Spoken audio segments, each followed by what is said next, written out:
ಮೀಸಲಾತಿ ಹೆಂಗ್ ದುರ್ಬಳಕೆ ಮಾಡ್ಕೊಳಕತ್ತಾರ ಅಂದ್ರಿ, ಒಬ್ಬವ ಮೀಸಲಾತಿ ಪಡ್ಕೊಂಡ್ ಮುಂದ್ ಹೋಗಿರ್ತಾನ್ರಿ, ಆದ್ರೂ ತನ್ ಮಕ್ಳಿಗೆ ಮೀಸಲಾತಿ ಕೊಡಿಸ್ತಾನ್ರಿ. ಇದೆಂತ ನ್ಯಾಯ ರೀ? ಬಡವ್ರ ಯಾವಾಗ ಮುಂದ್ ಹೋಗ್ಬೇಕ್ರಿ? ಮೀಸಲಾತಿ ಪಡ್ಕೊಂಡವ ಏನ್ ಮುಂದ್ ಹೋಗಿರ್ತಾನ್ರಿ, ಆರ್ಥಿಕವಾಗೂ ಮುಂದಿರ್ತಾನ್ರಿ, ರೊಕ್ಕ ಕೊಟ್ಟು ಕಳ್ಸ್ಬೋದಾಗಿತ್ರಿ. ಅವಂದೇನ್ರಿ ವಿಚಾರ? ಫ್ರೀ ಐತಿ ಯಾಕೆ ಬಿಡೋನು, ಶಿಕ್ಷಣನು ಅದ್ರಾಗೆ ಕೊಡಿಸ್ತಾನ್ರಿ, ನೌಕರಿನೂ ಅದ್ರಾಗೆ ಕೊಡಿಸ್ತಾನ್ರಿ. ಮೀಸಲಾತಿ ಸಂಬಂಧ ತಮ್ಮ ಜಾತಿನೇ ಚೇಂಜ್ ಮಾಡ್ಕೊಳಕತ್ತಾರ್ರಿ.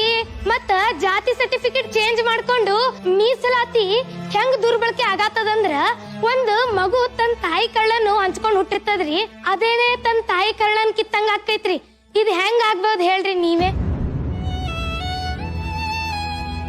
ಒಬ್ಬ ಸಮಾಜದಾಗ 90% ಮಾಡಿರ್ತಾನ್ರಿ, ಅವನಿಗೆ ಲೆಕ್ಕಸವ್ರೆ ಯಾರು ಇಲ್ರಿ.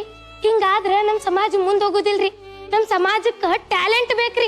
ಅವರು ಟ್ಯಾಲೆಂಟ್ ಇದ್ದವರು ಹಿಂದುಳಿತಾರ್ರಿ, ಬೇರೆ ದೇಶಕ್ಕೆ ಹೋಗಿ ಅಲ್ಲಿ ನೌಕರಿ ಪಡ್ಕೊಂಡು ಅವ್ರ ದೇಶ ಉದ್ಧಾರ ಮಾಡ್ತಾರ್ರಿ. ಅವಾಗ ನಮ್ ದೇಶದ ಏನ್ರಿ ಗತಿ? ಬಡವ ಯಾವ ವರ್ಗದವ್ರ ಅಂದ್ರೇನ್ರಿ? ಬಡವ ಬಡವನೇ ರೀ. ಎಲ್ಲಾರ್ಗು ಅದಕ್ ನಾವು ಸಮಾನವಾಗಿ ಕೊಡ್ಬೇಕ್ರಿ. ಮೇಲ್ವರ್ಗದಾಗೂ ಬಡವ್ರು ಇರ್ತಾರ್ರಿ, ಕೆಳವರ್ಗದಾಗೂ ಬಡವ್ರು ಇರ್ತಾರ್ರಿ. ಆದ್ರೆ ನಮ್ಮ ಸರ್ಕಾರ ಐತಲ್ರಿ, ಬರೀ ಕೆಳವರ್ಗದ ಬಡವ್ರಿಗೆ ಅಷ್ಟೇ ಕೊಡ್ತೈತ್ರಿ. ಮೇಲ್ವರ್ಗದವ್ರ ಏನ್ ಮಾಡ್ಬೇಕ್ರಿ? ಗಾಂಧೀಜಿಯವ್ರನ್ ಮಾತ್ ಹೇಳ್ತಾರ್ರಿ, ಅವಶ್ಯಕತೆಗಳಿಗಿಂತ ಹೆಚ್ಚಾದದ್ದು ಕಳ್ಳತನಕ್ಕೆ ಸಮಾನ ಅಂತ. ನಾ ಕೊನೆದಾಗ ಒಂದ್ ಮಾತ್ ಹೇಳ್ತೀನ್ರಿ, ನನಗೇನ್ ಮೀಸಲಾತಿ ಅಗತ್ಯ ಇಲ್ರಿ. ನಮ್ಮ ಅಪ್ಪಾರು ಕಾಲೇಜ್ ಪ್ರೊಫೆಸರ್ ರೀ, ನಮ್ಮ ಮಮ್ಮಿ ಟೀಚರ್ ರೀ, ನನಗ್ 4 ಮಾಮಾಗಳ್ರಿ. ಒಬ್ರು ಕರ್ನಲ್ ರೀ, ಒಬ್ರು BO ರೀ, ಇನ್ನೊಬ್ರು ಡಾಕ್ಟ್ರಿ ಮತ್ ಇಂಜಿನಿಯರ್. ನಾನು ಒಂದ್ ಮೀಸಲಾತಿ ಕುಟುಂಬದಿಂದಾನೇ ಬಂದಿನ್ರಿ, ಆದ್ರೆ ನನಗೆ ಮೀಸಲಾತಿ ಅವಶ್ಯಕತೆ ಇಲ್ರಿ. ಅಪ್ಪ ನಾನು ನಿನಗೆ ಇಲ್ಲೇ ಒಂದ್ ಇದೇ ಸ್ಟೇಜ್ ಮ್ಯಾಗ ಒಂದ್ ಮಾತು ಹೇಳ್ತೀನಪ್ಪ, ನಾನು ಮೀಸಲಾತಿ ಇರ್ಲಾರೆ ನಿನಗ್ ಬದುಕಿ ತೋರಿಸ್ತೀನಪ್ಪ.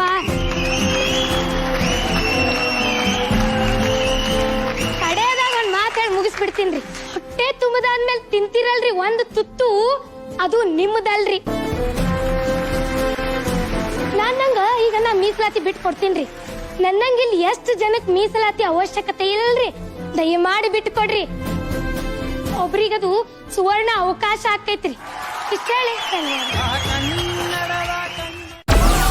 ಡೌನ್ಲೋಡ್ ಮೋಜ್.